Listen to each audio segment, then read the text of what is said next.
There's no way around the fact that in Skyrim there were clearly not enough spells to reflect the magical diversity of the Elder Scrolls universe. Previous games featured more Daedra to summon, more unique spells like magic reflection, levitation, and even unlocking doors.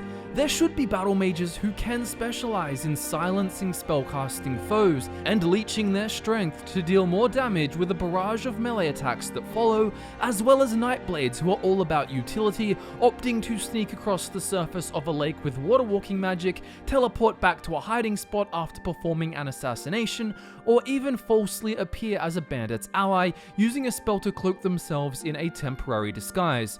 All kinds of fun improvements like adding various shield spells, such as those that resist fire specifically, adding in more poison spells making wards worth using, adding touch spells back that deal more damage at the cost of range, adding the ability to summon bound armor and a collection of bound weapons.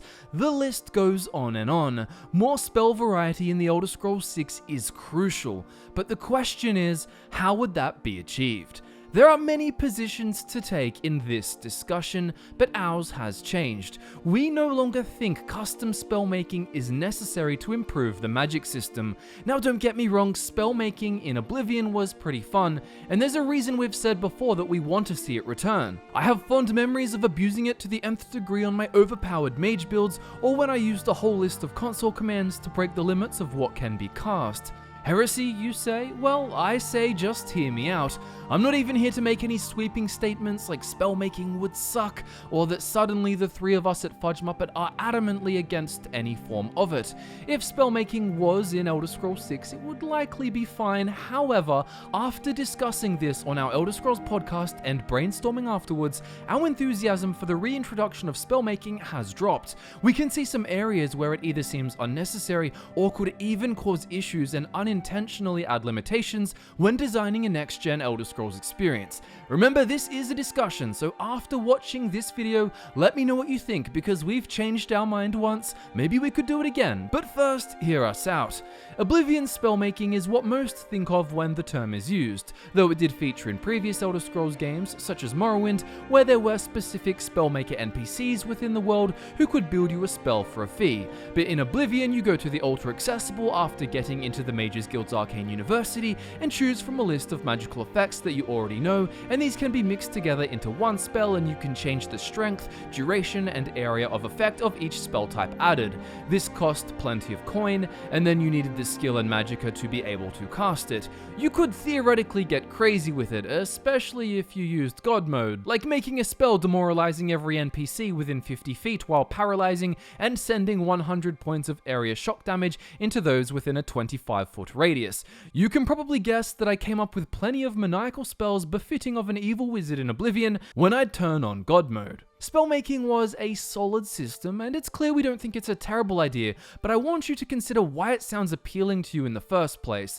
I think we can all agree in saying, well, I want my master wizard character to be able to use all kinds of powerful spells with awesome effects. I want my mage to have unique spells that really make them stand out from other magic users, things that look out of this world and truly impressive. I want my mage to be able to cast multiple cool effects at the same time and use spells that feel specific to them. I completely agree with these desires, which can be summed up in 3 words: more cool spells, or more spell diversity. So if more spell diversity is what we really want, why not achieve that by actually just adding a much larger list of spells into the game, even more than was in Oblivion or Morrowind. Spells that make you feel really special because you can't go out and just make one that's exactly the same, if not far more powerful yourself. If you've watched our video on the problems that the enchanting skill had in Skyrim, then you'd know that we love unique uniques, and that goes for spells as well as weapons and apparel.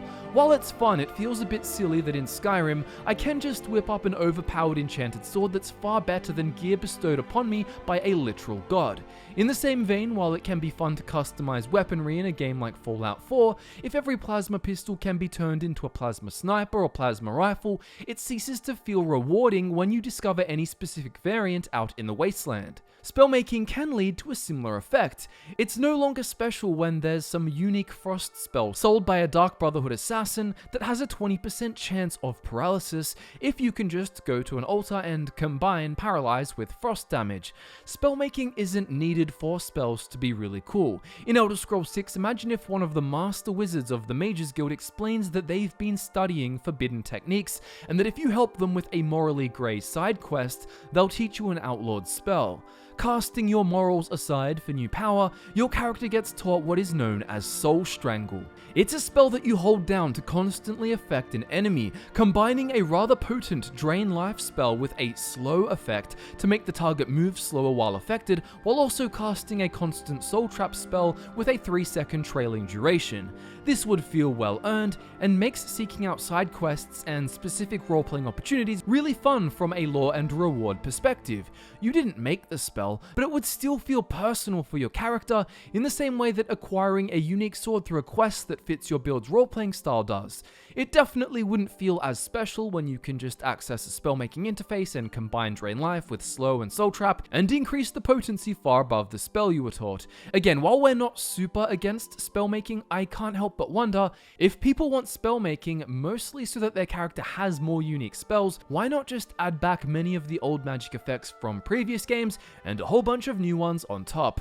Another incredibly important factor we should consider is audience expectations, especially considering technological leaps between games and how this actually does complicate the idea of having spellmaking in Elder Scrolls 6.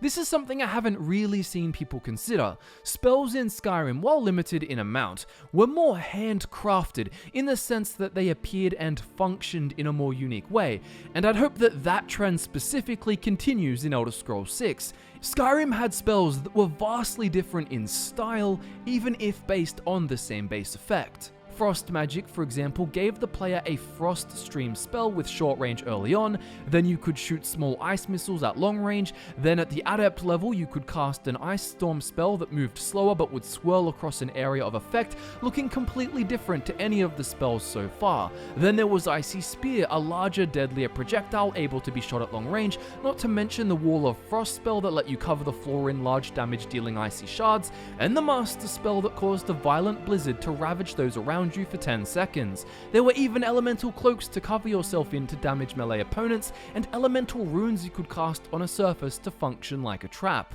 Compare this to Oblivion, where you simply had a small ball of frost that got bigger as you changed the area parameter.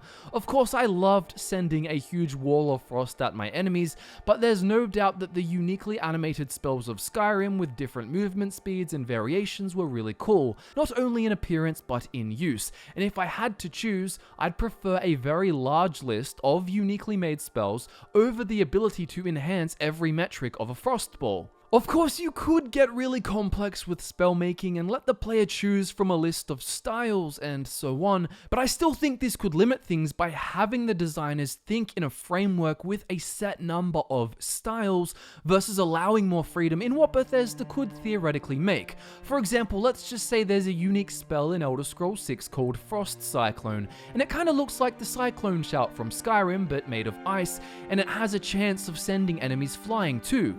Spells like this might be avoided if there's some kind of standardized setup about what kinds of frost spells there can be so that spellmaking isn't too complicated. It's easy to think that removing a feature always leads to reduction in complexity or variety, but have you ever considered that adding spellmaking could actually hamper complexity by limiting just how unique handcrafted spells could end up? But I can't blame anyone assuming the former, because Skyrim did really throw out the baby with the bathwater, so to speak, gutting not only spellmaking but spell diversity as well. Spell diversity, however, was the real magic problem of Skyrim. Imagine a cool shock spell you get where you actually slam your hand into the floor and 5 streams of electricity beam out along the ground like a spiderweb, dealing damage to anyone who happens to get caught in the way. Or taking things beyond the elements like we should, think of how unique effects like Dragon Shouts, for example, could just be spells. Imagine if Soul Tear, or even a less corny version version of the throw voice shout were actually just unique spells. One only has to look at the amazing magic mods made for Skyrim to see just how unique things can get, and how so many things wouldn't fit neatly into a custom spellmaking screen.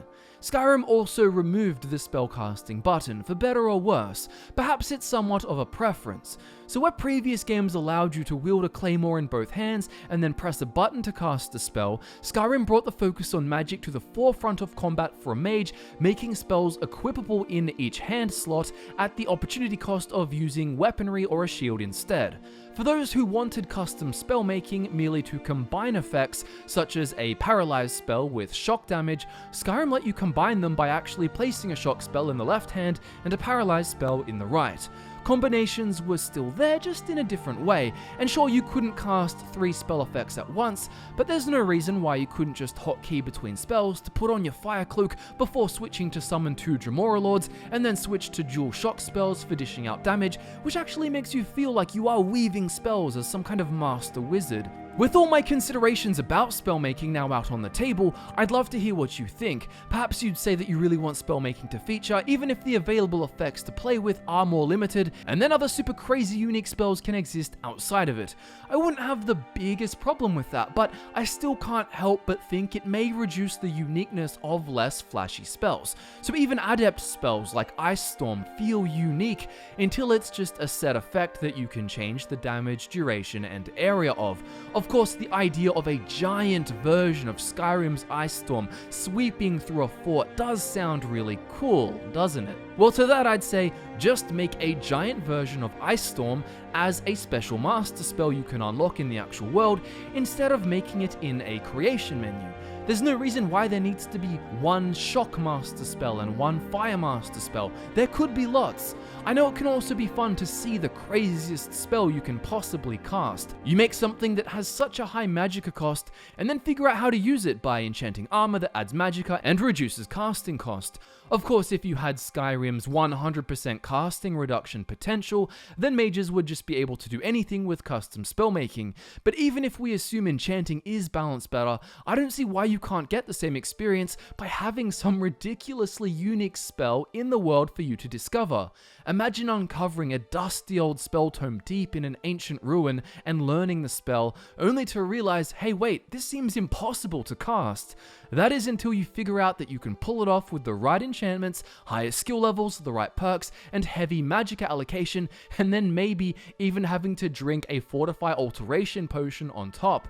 With this setup, the spell can actually be far more unique in effect too, such as teleporting all enemies within 20 feet high up in the air where they fall back to the ground and die Sheogorath punishment point style. Let me know what you think in the comments below. I'm sure many of you would still love spellmaking, but here at FudgeMuppet, we personally don't care for it all that much at this stage. So long as there's an incredibly vast list of interesting spell effects to choose from, and unique individual spells to learn and find that can be unlike anything else, or simply have their own specific function and predetermined stats, we are happy. At the end of the day, we just love magic builds, and we want to see Bethesda take an approach which leads to a huge list of diverse unique spells and effects to get our hands on. My name is Michael, thank you so much for tuning in. Social media links are in the description below, and I look forward to nerding out with you again very soon.